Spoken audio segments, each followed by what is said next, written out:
speak if your face is on or something. All right, off we go. And here you go. Make host. All right. Go to it.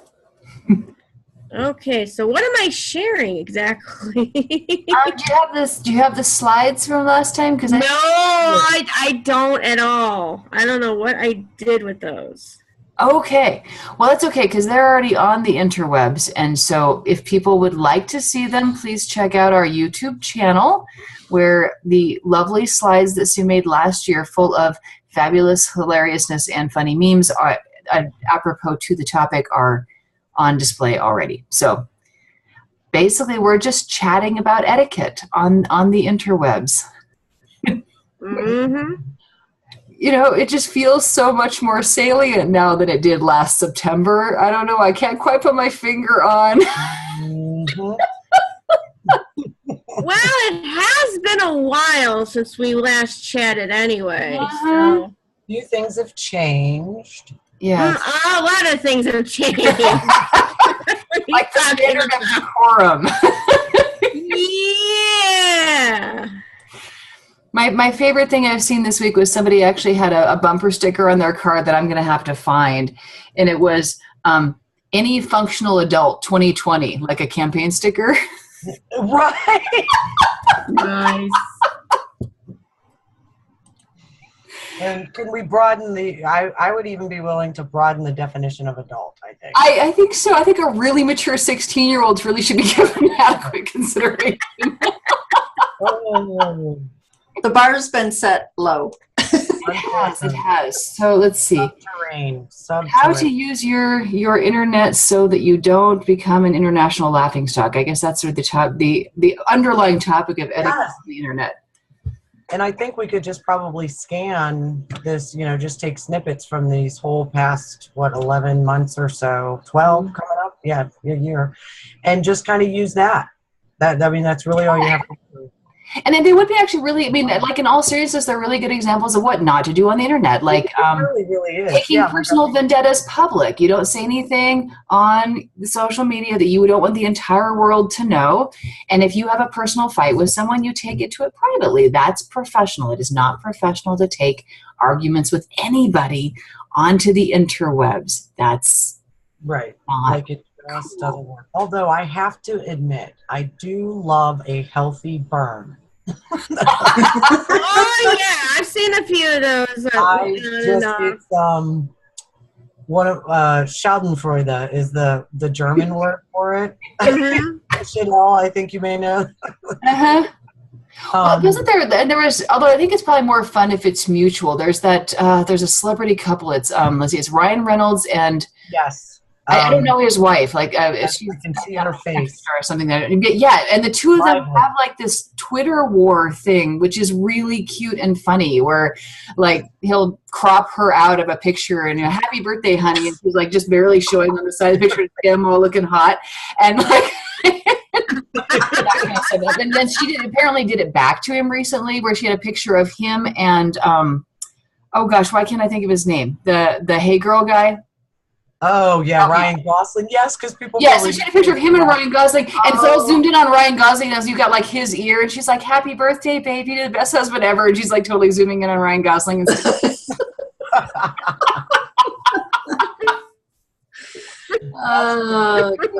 that's just fun. Oh my gosh! Now, Deborah, were you in on the last time we did one of these by any chance? I was not. I don't remember what was going on, but I actually haven't been able to go on for a while now. So no, that's fine because I was wondering since Sue, Chanel, and I are like old hats right now. If there was anything that may be something that you were curious about, wanted to bring up since you're the freshest kid on the block right now. Okay, awesome.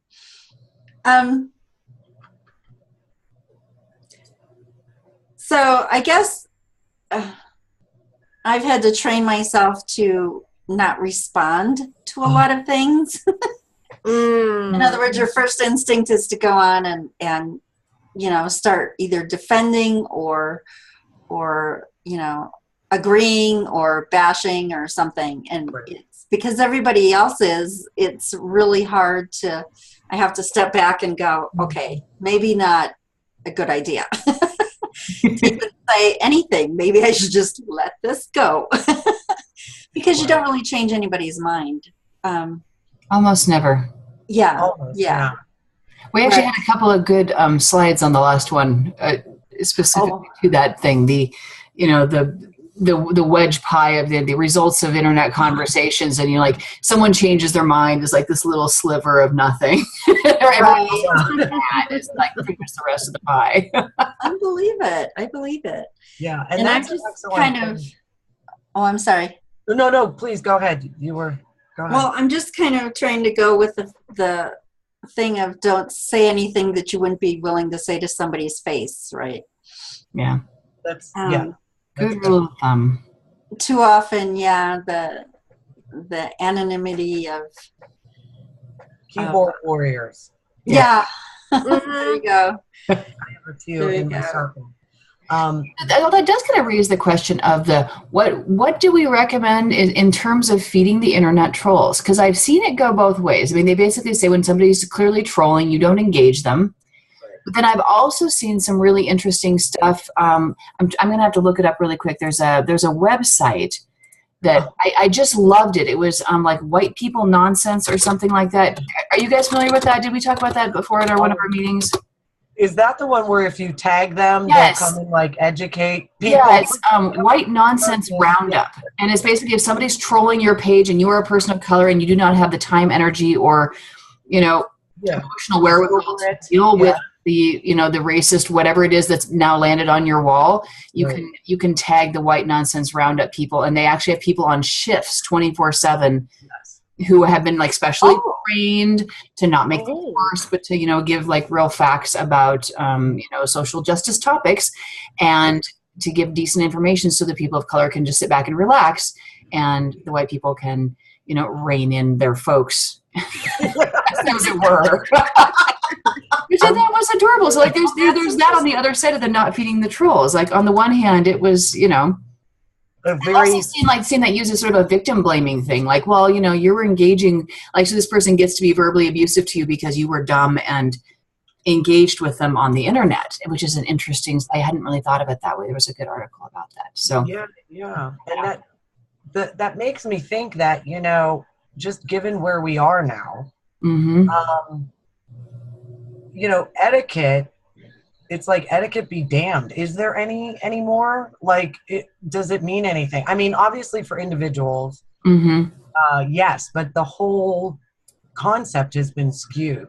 So maybe the focus really should be more on exactly what you brought up, Deborah, because I've had varying experiences. Yes, I am right there with you. I have this desire to blah blah blah, which I know which doesn't work, right? I get that, but I don't shy away from an opportunity sometimes to try to engage or at least get to some type of a dialogue. I try not to, although I am a big fan of snark. I think I've said this on the last one. I mean, I think that satirical, intelligent humor is actually what's having the most impact on sharing reality these days. The news media outlets that are trying to cover all of these things in a fact-based way aren't really being successful. But the late night talk show hosts are killing it. And it's because you can't, I think about what I always say, it's you can't rationalize with an irrational person. So like that, you can't use facts and reality-based things when the cognitive dissonance is off the charts. But for some reason, the satire, because you're exaggerating an already exaggerated situation. I don't know what the dynamic is, but I actually read an article about that, and I thought, that is fascinating. Now, I've actually had an instance personally where the very, very first time this, after this administration's began, the very first time that they were forced to pull the healthcare dismantling off the floor. I saw an article that just said, and I actually was kind of shocked and relieved because we didn't really know, I think, at that point if the world was paying that much attention. I think, like, I felt like this really could go a really bad way. So I was actually very relieved. And so I shared just an article that basically the headline, how they post when they're showing the clips of the article. And it really just said, GOP forced to pull healthcare bill from the floor. And that's it. I could not believe what ended up happening on my page. Oh, no. I specifically and deliberately offered and put in absolutely no lead-in context. Ooh. None. So, I guess people who know me in any way would understand, my point in sharing it. But it was really just, here's a fact. You know what I mean? This is no longer on the floor right now.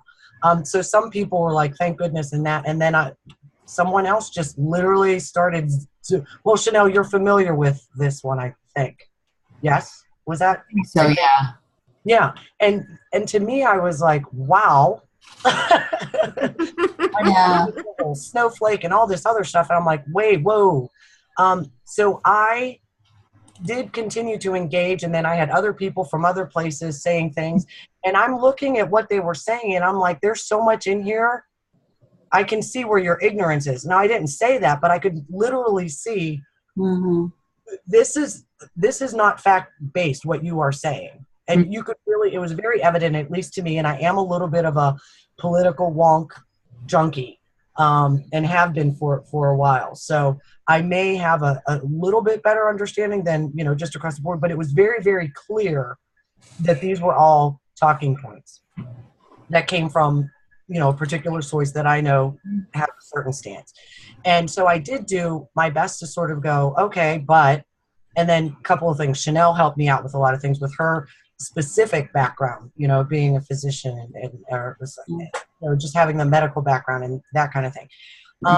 And there was one, and I was actually literally having to leave, and there was a guy that was just blah, blah, blah, blah.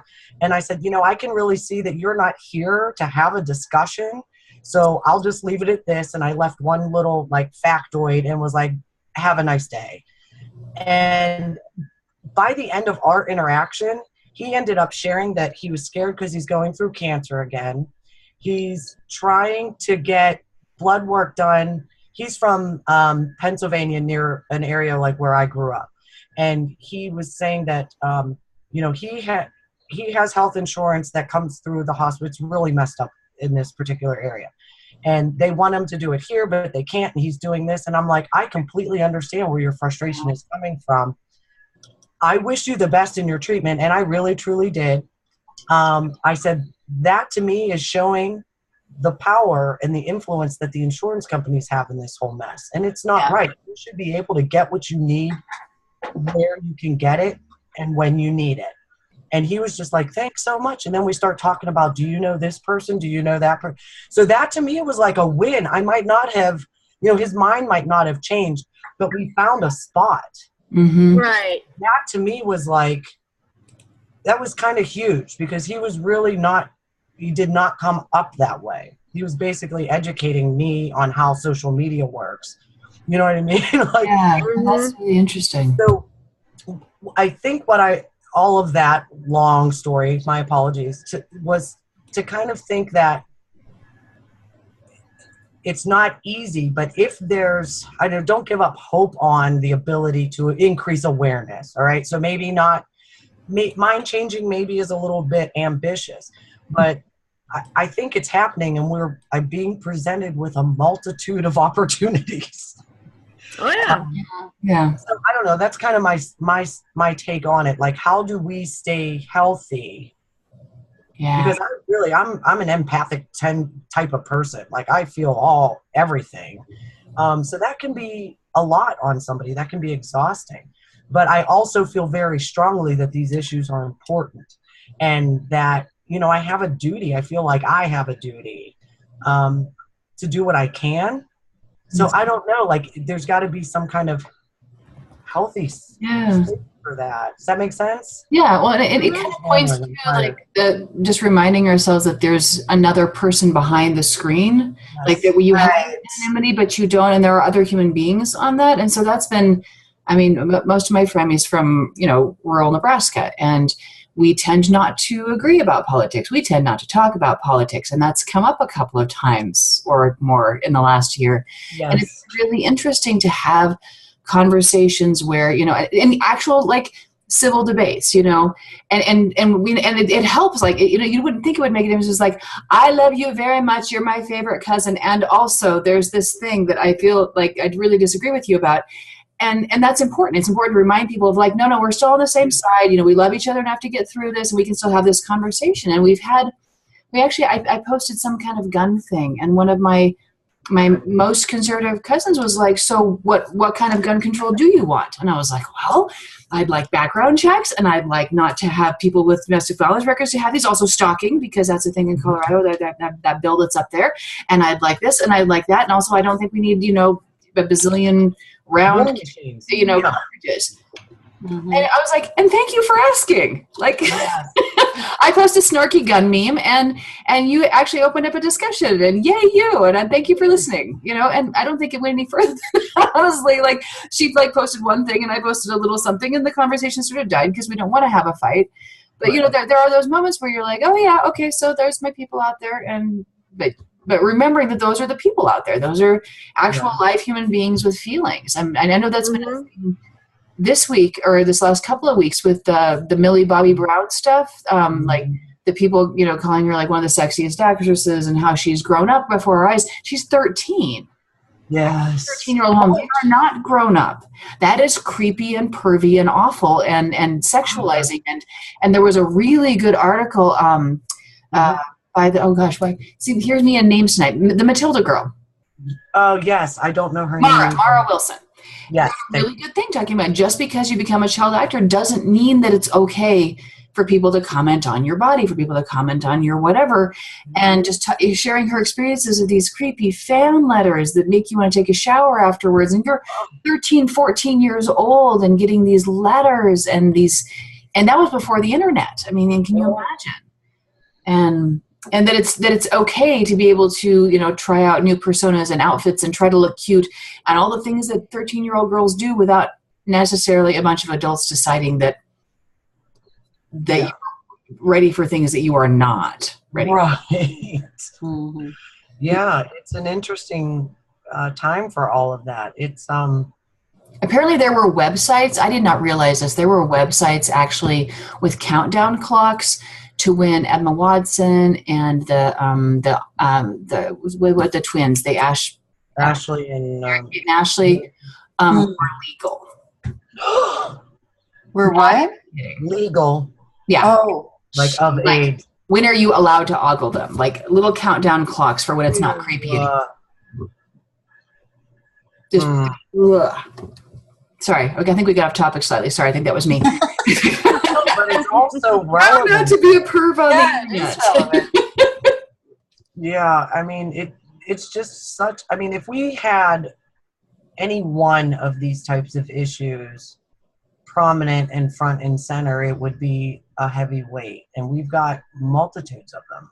Yeah. No, exactly. Warriors, I guess. Yeah. And so I guess that's where I started engaging with trolls. Like, I guess maybe I feel better engaging with trolls on someone else's behalf than necessarily just getting with people I sort of kind of know. And it depends a lot on what kind of relationship you have with this person in real life. Like, if you are, some dude you kind of knew from high school, like, maybe I don't want to invest a bunch of time in convincing you this, that, or the other thing. If you are like my cousin or my sister or my what, you're like, I mean, like a family member who will remain unnamed, like, unfriended all of their siblings around the election time. And I was like, oh, Oh, you can't do that. Okay, so for anyone who doesn't know this already, you can unfollow people and you still stay friends with them, but whatever kind of Yep. they tend to post that offends you doesn't show up on your news feed. Yeah. It's not cool to unfriend your siblings over politics. It's good. I can certainly appreciate the urge. Yeah, I don't know. And I have to admit, I don't even know. Like, if you're unfriended, I know people have an awareness about it, but I swear I can't figure out if that's ever happened to me. I don't know how, like, or how I would know, or. Yeah. Yeah. I think I only know when I go looking for them later to like tag them on something. Yeah, you try to They've engage. unfriended me or they just disappeared entirely. Like my one cousin, my like not one of my conservative cousins, like just I think decided to pull his Facebook account because I tried to tag him in a thing and he just doesn't exist anymore. Right. So, because I went looking for the mutual family group that we have because I love groups. Yes. And he wasn't in there anymore. I was like, oh, well, phooey, now I can't tag you on cool trombone related memes. Right. He's taking a hiatus. Exactly. I get, like, Yeah. that's really not a bad thing in all this. Just unplug for a little bit. Yeah.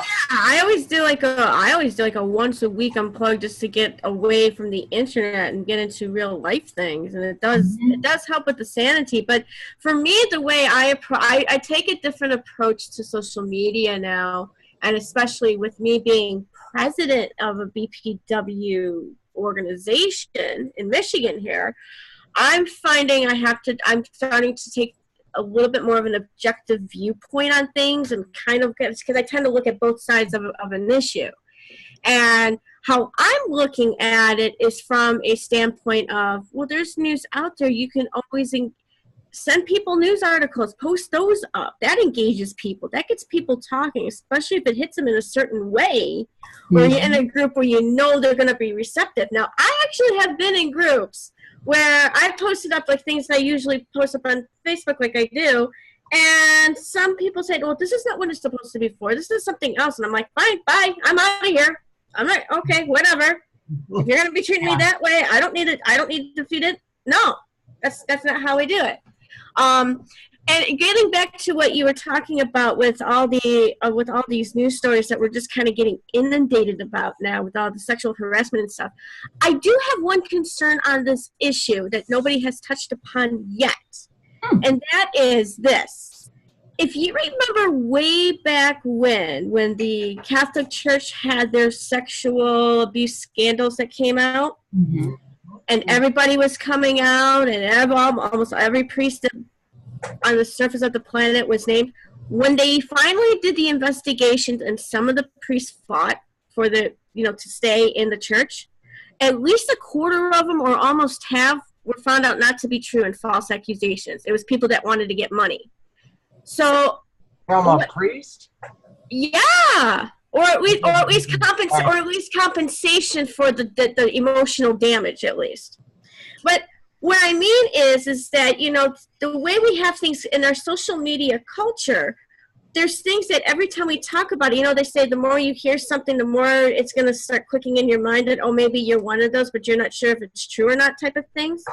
And that's one of my concerns is how many people are actually saying what they're saying just to be in the press because it's the trending thing right now. And I'm wondering how much of that would take away from the legitimate stories. You see what I mean? I mean, statistically, I know they've studied it, and that seems not to be a thing, mostly because it usually costs you much more than you would ever get by stepping forward for something like this. I mean, maybe it's different if you're coming up against the Catholic Church because they have, big gold buildings and seem to have some cash to give you. But in general, coming forward with a sexual harassment allegation just basically puts you open for harassment, death threats. Right. And like there's really not a lot of cachet to being a rape victim or a sexual harassment victim. Like that's not a thing that gives you a lot of cred. It's not a thing that you are likely to even win in court. And I would also I'd be curious to see the statistics on that 25 or 50% or whatever was supposedly false allegations, and whether those were false allegations like somebody made something up or allegations that were so old and unwitnessed that you couldn't prove anything. Because that's another thing with sexual abuse. We want to prove. Yeah, I think that was like one of the issues. But knowing how things get so trendy and become that new shiny, that's kind of a concern I'm starting to have now. Well, I don't know. I'd be cautious of that. Well, for the reasons that Chanel just stated, in any of those kinds of circumstances, the statistics for false accusations just don't bear out anywhere close to the occurrence. But if you look at, I would think that people could look at the hashtag Me Too and the changes, and things that are huge right now and happening right now, Right. creating conversation. And somebody would probably try to invalidate that whole thing and call that shiny and trendy when it's not. It's just like, we finally started waking up as women in general, mostly but not only, saying, you know what, I'm not going to be shamed about this anymore. It's not my fault, and guess what, I'm not alone. So that, and just in general, when it comes to sharing information, I am human, but I do try to be mindful of my source.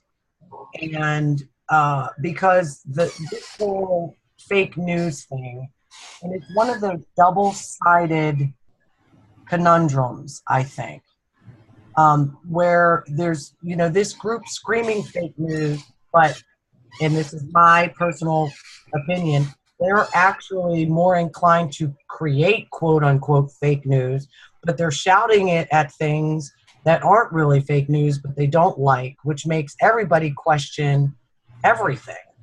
Right. So, I don't know. I think the risk of not taking women seriously who make these claims far exceeds the risk of accidentally getting one or two that maybe weren't real. Because statistically, they're talking like, what is it, 1% of rape accusations are not real, or that are shown to be false. I mean, things like that are generally not. Well, like I say, because it drags you through the mud. It's not like accusing someone of stealing your car. It's a highly personal, private, and being as sexualized as women are in general, I don't know. I would be really reluctant to doubt that. I think I agree with Jenny. I think it's a much more of a, now we finally have the freedom to come out and say this thing because somebody else said it first. Yeah. And that does tend to happen, is one person gets brave enough to say it and a whole bunch of other people are like, well, actually, yeah, that happened to me too. Yeah. And this is actually the second wave of the Me Too thing. I didn't read the story. Chanel, I think you shared or commented on that. How this actually, I can't remember the time frame though. But I think that and I'm perpetually trying to find the silver linings. And I think that given where we are, and as daunting as it all seems, I think I have to be grateful for things that are coming out of this. How many more women ran for office? How many historical elections did we just witness a week ago? Right. So in a way, and this is going to sound super crazy, but I don't regret seeing all of that and having all of that happen, because to me it feels like such an important part of why there's such a increase in this activity and awareness and enlightenment and engagement. I guess that, I don't know, it just feels to me like with that as a reminder, it's sort of helping keep more people on their toes. Does that make sense? Yeah, it does. Did you see what was it, the rock rule or something like that? The idea that that if men are worried right now about being accused, that the level of anxiety will be equivalent to what most women feel in the presence of men who could also equivalently destroy their lives and also their personal safety, which is an interesting thing. But the rock rule was basically that if you're a guy and you can't figure out how to talk to women coworkers, you should just imagine that they are the rock. So, like, Oh, give them that level of Ah. someone who is smart and funny and also could probably destroy you.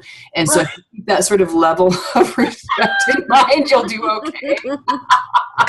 that's awesome because Yeah. you said the He Rock actually at retweeted first. it, which I thought was adorable. He's like, "Hey, dude, this is some good tips. Just close your eyes and think of me."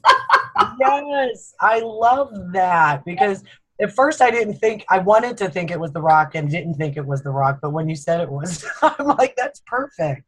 Like, I'll talk to him. Try that. Yeah. Yeah.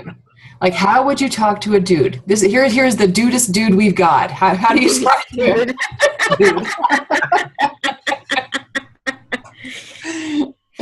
Oh, it's something, ladies. It's something. But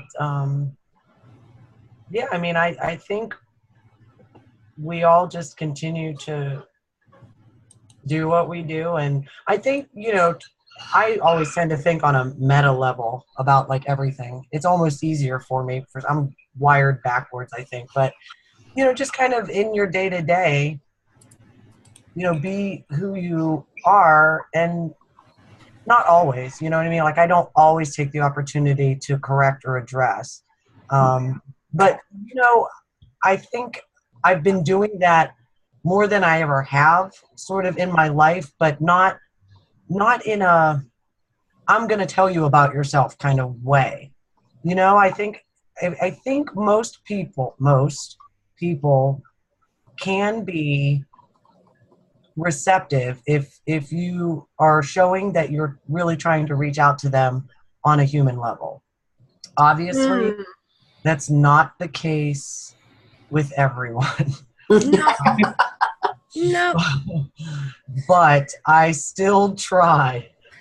Yeah, it's really difficult. It seems like people are into calling other people horrible names, and I mean, they don't try to understand anyone else's shoes. They just go straight to the bullying and Mhm.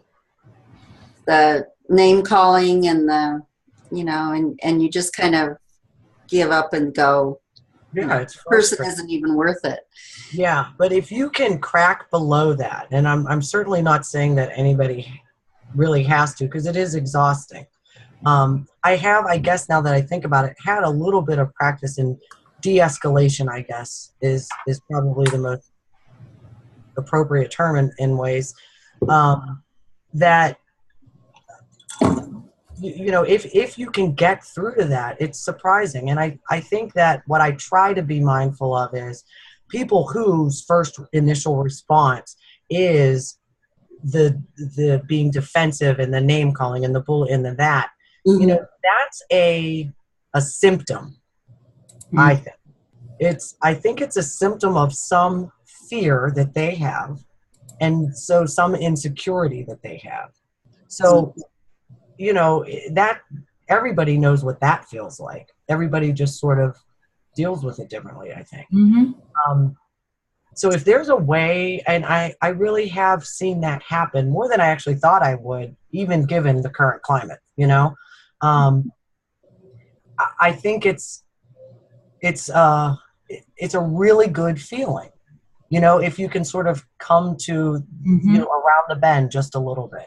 But it really, really isn't, it isn't easy. And I think for that reason, I view a lot of things. I support a lot of people in likes and this and that. Now, there have been occasions, just like you said, Chanel, I can advocate for someone else that I care about, a million times easier and not fearing any repercussions. I honestly, I've had an instance, but I do try to be direct, but not, avoid the exclamation points, the name calling, the this, the that, so that as much of the message can get through. But it isn't easy. I really had very strongly considered creating an alter ego existence, you know what I mean? Like a fake profile, for lack of a better term, to really allow some of what I filter out a little bit more freely, not in any really abusive, nasty, toxic way. But, you know, I am in a position professionally right now where I'm very aware that a lot of what I think is not in alignment of what the owners of my company think. And it's a small company. I rub elbows with them constantly. So I guess it's fear, but I also feel like it just wouldn't benefit necessarily sometimes. And but keeping that kind of stuff bottled up doesn't work well for me either. So I really thought like I would design this person that was very real.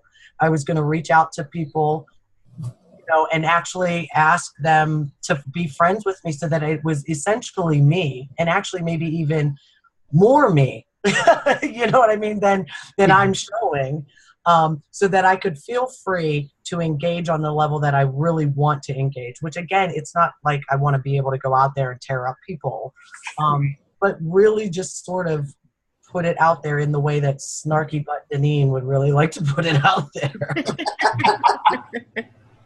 I don't know. I may be reaching out is all I'm saying. I haven't given up on that. Okay, so I am putting in the group chat just for the fun of it, my link to one of my favorite songs about internet trolls. Oh, that works. You try it again. Let's try one right there. We go. Everyone. There we go. That's Love Song to an Internet Troll by the Double Clicks, which if you guys haven't heard of them, they're adorable and feminist and fantastic. But they have a whole it's sort of satirically, you know, I love you because, you know, you're so emphatic and passionate about your views, even though you type badly and can't spell. Right. It's really quite cute. Oh, goodness. Oh, very good. Very good. I don't know. I don't remember if we talked about this last time, which was the sort of the gentle post delete, but it's one of my prouder moments on the internet. So I'll go ahead and throw it out here again in case we didn't talk about it last time. And this is the story of this guy that I kind of hardly sort of know from school that, you know, wound up being internet friends or, you know, Facebook friends after, you know, one of the reunion things. And we agree on almost nothing. Occasionally we agree on something, but I do try to leave those folks on my friend list because I don't want to have an echo chamber. And they talk about how much our stuff is impacted by having only people who agree with us on our page, which is how things like whatever happened last fall was a total surprise to a great many people who believe like I do, because I did not realize that I was so far in, well, at least not the clear majority, which, right. You know, looking at my Facebook feed, it's obvious that, you know, we're clearly the majority, but that's not true. And so I try really hard to cultivate conservative friends, at least when I find them, and not make them mad. And so we had this thing where I had posted this like sort of snarky vaccination thing, which if you haven't seen it, it was Penn and Teller's response to anti-vaxxers, which is really watching. Yes. That's one of my favorite things of all time. So I posted that, and he posted this reply about flu vaccines and autism and a bunch of stuff. And I deleted it. Like I just straight up deleted it. And I posted this like paragraph long thing saying, hey, so-and-so, I really enjoy having you on my feed. I appreciate how you keep me honest on various topics. I appreciate that you keep my world from being an echo chamber. But as a doctor, I feel like it's important that my feed have factual information on it. And the research shows that just exposing people to a false idea, even if you say it's false, still it impacts their viewpoints and makes them believe it more. And I can't take the chance that your post here is going to accidentally impact someone that I care about. So I had to delete it. But I sure hope you stay my friend. And it was like the world's longest. And one of my friends was like, wow, that was the most loving post delete I've ever seen. And that's my goal. It's like, I'm not deleting you, but this cannot stand. It must go. A, I think that was fabulous. B, I am putting in a formal request for you to like type that up. You can trademark it if you want, but I need some of that. That was actually, that's what happens if you send it for enough nonviolent communication classes, which you're in Ohio, right? I am. Oh my gosh. Okay, so the Compassionate Communication Center of Ohio, you go hook up with those people. They will teach you to talk the wacky talk with them. Look at me being all excited right now. Well, you can't because my lights are horrible, but It's a ghostly excitement. Yes. A very demonic excitement. Yeah. Yeah, they're like in Columbus. So Kaya and I, when we went to family camp this summer, which was like a nonviolent communication camp for families to learn this stuff, and we were actually just over the border in Indiana, but they used to have it in Ohio, just south of Columbus somewhere. There's like a whole bunch of trainers there. It's very cool. Amazing. So again, the name of the actual organization? I think it's the Compassionate Communication Center of Ohio. Okay. I'm definitely jumping in. Oh my god. But if you look up like NVC Academy, that is Nonviolent Communication Academy, they have like online courses. Some of them are free. Oh. There's all sorts of great stuff. It's one of my favorite things ever. That's, you know what, you just hit on. I think I'm in therapy right now, so thank you, because this is feeling real. I feel so much lighter right now just being engaged with you ladies. But I think that's part of my hold up, I think, in some areas. I think I stop myself because I fall back into this fear of not having the right words or saying things the right way, or, you know, and that's something even in my youth, you know, we all have our roles in our families, and I was the quote unquote smart one. But I really felt like I had to fulfill that. So I had to, you know, I'm very, very verbose and wordy, and, you know, it's, obviously, because I'm chatting a lot, but and we are enjoying it. That's part of my hang-up. Like, I had an aha moment just there about if I knew the right way, if I had a way to say those things where I felt more comfortable, or like, because my goal isn't really to insult people or harm them, you know. Right. I love that. So thank you for that, like, immensely. Oh, sure. Well, and I'm actually kind of behind the scenes. I have a really, really dear friend who teaches NVC specifically focused for like organizations and businesses, and she's down near San Diego. And then there's a gal up in NVC New York who's also doing like an organization-based thing. And so I'm trying to coordinate with the two of them to see what sort of things we could put together for BPW Colorado at least, and see, you know, because there's interesting sort of like the super woo-woo version of a nonviolent communication, which is very, very like hippie lovey empathy stuff, and what's appropriate for a business workplace, which is not always the same thing. Sometimes it is, but sometimes it isn't. And so I sort of love the idea of bringing NVC to BPW at some point. So that's sort of on my bucket list of, once I figure out how to do that doesn't cost thousands of dollars, I'm all over it. Absolutely. And I'm just going to go out on a limb here, and Sue, you can rein me in if this sounds off topic, but we would love for the virtual chapter for NFBPWC to be a testing ground if you needed to play somewhere first. Ooh, that's an idea. Actually, it's not. No, that's not a bad idea, because we're kind of, we are a virtual club. We need more things related to technology anyway. So that there's a thought. Yeah. Well, and I think, you know, anything that's speaking to communication, especially in this moment, is huge. Now, I get it's going to probably, I don't know, there's like the benefits of the limitation, I guess, of self-selection at some point, right? So like maybe some of this will initially be preaching to the choir, but I think that can only help. You know, if we're reaching out and we know that we're doing the best we can to limit, I guess, you know, being offensive and raising those defenses, right? Really talking to that insecure and fearful person that's really, you know, on the other side of it, that's just, you know, covering themselves with these other things. Yeah. Well, they did come with that intention, like not necessarily like whether it works or not to convince them, but whether it works in that they feel connected to you, that you see each other's humanity, that you don't feel like you've added more violence to the world. Like if I can do that bit, the rest of it is sort of gravy. So it is. It really is. You're absolutely right. So like namaste on that. I love it. Absolutely. I have this sudden urge to change topics completely. This is sort of peripherally social media etiquette. But I'm just going to throw it out here because it's been sort of percolating in my head for the last few days or weeks. And that is how to be of support to like an organization that you're in the social media sphere, and not necessarily just like not posting offensive things that are going to get you fired /censored / make you step down, but like how to be of assistance to your social media team, of which several of us are members of.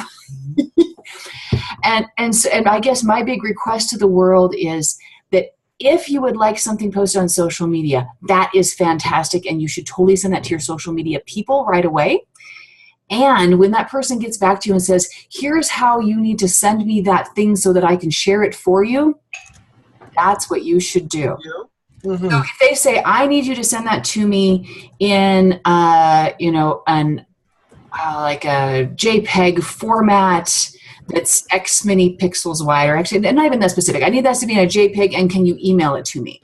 The thing is not to post it on Facebook and tag them, because it does matter at some of the time. And I do spend a lot of my time on my various social media roles converting and transferring and making things into pictures that are not pictures, or trying to pull things out of inopportunely located things because directions. And you can make things so much easier, and you will be have a more effective social media presence if you just sort of take for granted that if they asked for an MP4, there's probably a reason for that, and that's all that Facebook will take. People don't realize that. It's like, but if you want me to upload that to YouTube, it has to be like this, and I have to have a blurb, and no, I can't pull the blurb off of your awesome PDF flyer. This is an awesome flyer, but I had to type that out by hand, and I got a job. Things like that. This doesn't pay my bills. I do this because I love you all. Yeah. You don't have to type your stuff. You're right. Yeah, that's a tough one. But you know what? That's like in anything. Yeah. And it just made me think, God bless them, my children. Like, you did this and put this over that. Why? Mm-hmm. But look, it was a very simple directive statement. We don't have to rehash. Like, just, there's a reason. Why don't we do it this way? Because I said so, and I'm the mom. No, wait, sorry, wrong time, context. But still. Trust me, it's way more complicated that way. Right. But relatable. I mean.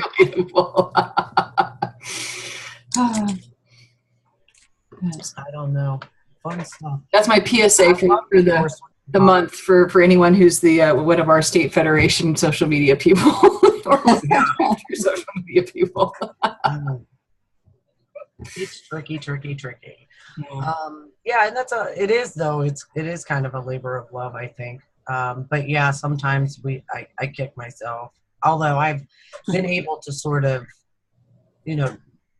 reduce a little bit of the need for other things. So I feel like I can be a little bit more in tune. But it's just stuff going and happening so fast. It's like, how do you even, I really think I was like in a catatonic state for like 6 months, at least. Yeah. Where I felt like I couldn't, I don't know, like if I touched the keyboard, I almost felt like I would just explode. It just. Yeah. Well, actually, when Kai and I went to family camp, that was one of their requests, is that we not bring phones, and that we don't, that we just be there and be present for the thing. And people brought their phones anyway, because it's, more of a guideline than a rule. But Kai and I made sort of an accountability thing that I'm only going to pick up this phone to call my husband while we're on this trip. And other than that, the phone is not going to be used for other stuff. And I did it. I made it a whole week without advice. And if you know me at all, or have ever been with me in any kind of situation, any social work, whatever, like the idea of the device, like I've actually worn bits off of the device. This is fingernail polish from where I wore off my case. It's pathetic. And so to go a whole week, and I came back off that, and it was so peaceful that I almost didn't want to get back on. Right. So that's been kind of our thing now, is trying to limit myself to a half an hour on weekdays and no Facebook on weekends, which I don't know if y'all have noticed that our Facebook feed gets very quiet on the weekends because I'm not on it. And I'm really proud of myself for that. That is impressive. On Monday, there is a boatload of stuff to look at, but still not as much as you'd think. It's funny. If you're not on there interacting, there aren't that many notifications, and it's not as bad as I thought it was going to be. That's good. No, that's refreshing, because I feel like with so many things happening so fast, like blink and it's gone, or you know what I mean? Like but maybe that just means that not all of it is as significant. I mean, there's a lot of it that is though. I mean, but you're right. Like, is 2 days really going to change that much on, when it comes to what specifically for, the pages that I'm managing and stuff like that? Probably not. Yeah. And so, and that was, Andy Wild, who's the doctor who did my fellowship program in integrative medicine. That's one of his prescriptions that he does a lot, is news fasting, which is basically if you're feeling anxious, depressed, stressed, insomnia, whatever it is, you get on once a week. Because and his theory is basically, which is interesting, with the news cycle being what it is, if anything really significant happens, it'll still be talking about it when you check once a week. So it's not like you're going to miss out. You will still be well informed. You will still be a responsible citizen, but you won't have that, ruining your day and sucking your food. Yeah. That's genius. Isn't that? No, it really is, and it makes sense. And that just, I like that a lot. And that's absolutely right. Like, if it's that pertinent, it'll still be out there. And that goes another good website somewhere. I'll see if I can quick find it, because I think it's the Good News Network or something like that. And that is really lovely. It's literally just like human interest stories. Oh, I think I've come across that. Yeah, I know what you're talking about. Yeah, something like that. I'm going to put that in the chat. Yeah, I'm not sure if people who are seeing the recordings and see the chat. Otherwise, they'll have to just look up Good News Network all on their own using their very own Google. Yeah. Well, going back to that fast, one of the things I do on the weekends is I don't even watch the news at all. That's why I'm so happy it's college football. That I like watching that type of stuff. You know what I mean? I got my teams. I can focus on that. And I'll tell you what, it's just so nice. It's like, okay, I don't have to keep up with the news. I don't have to do this. I don't have to do that. And it's like, it does help to do that because you get that break. Mm-hmm. That's right. That is right. Awesome. And I think it is now more than ever just really, really important. I mean, I remember reading, I can't remember what kind of book it was. What the specific book was. But, that was, even maybe almost 10 years ago, a recommendation.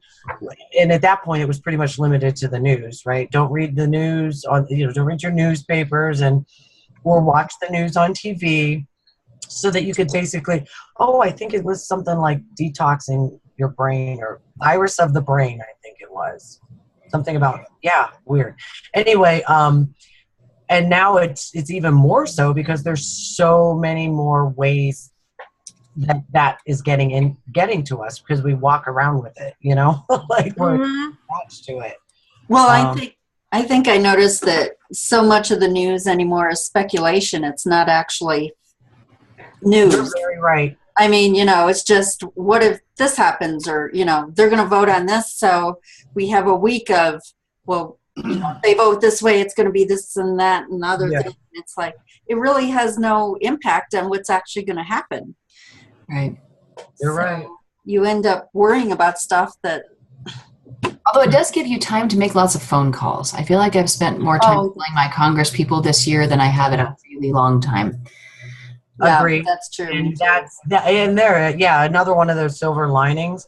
And that is the thing, like that aspect, at least people, I am impressed and enthused by the number of people that are paying more attention to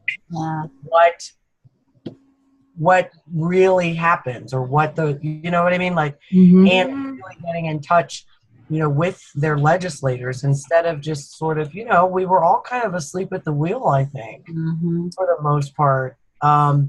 And I think it's amazing to see that we, the people, are actually starting to kind of be like, well, hell, wait a minute.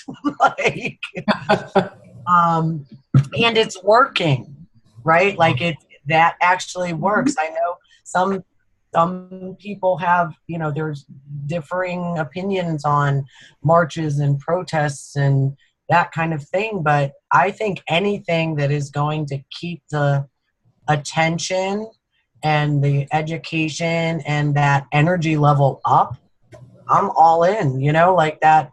I I will support that. And I think it's huge. I bet the members of Congress are like, what?